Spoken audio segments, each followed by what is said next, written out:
So guys अभी साइश का shoot चल रहा है, तो हम भी अब शूट पे आए। चलो ब्लॉग स्टार्ट करते हैं। कुठे चाललाय शूट?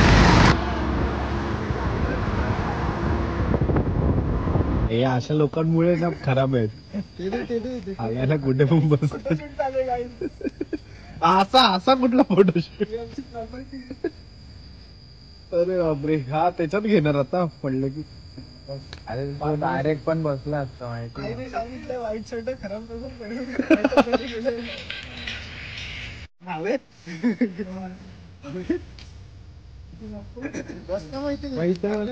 फोटो के लिए कितना कितना जुगाड़ करना पड़ता है।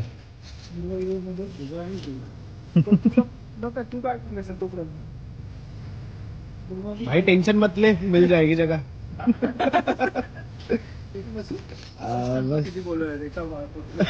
एका फोटोला 10,000।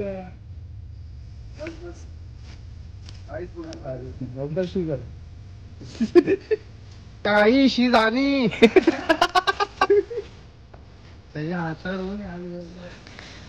साइश साइश काय करताय? कॉट इन जंगल। भाई उधर झाड़ पकड़ के बैठे, ऊन ना है इसके लिए, ऊन। और भाई जंगल के अंदर फुल फोटोशूट। वीडियोस घेते डायरेक्ट। अडकला असं वाटतं।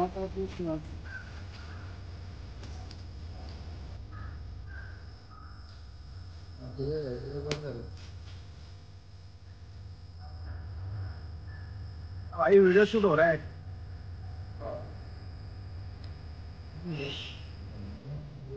नंबर 3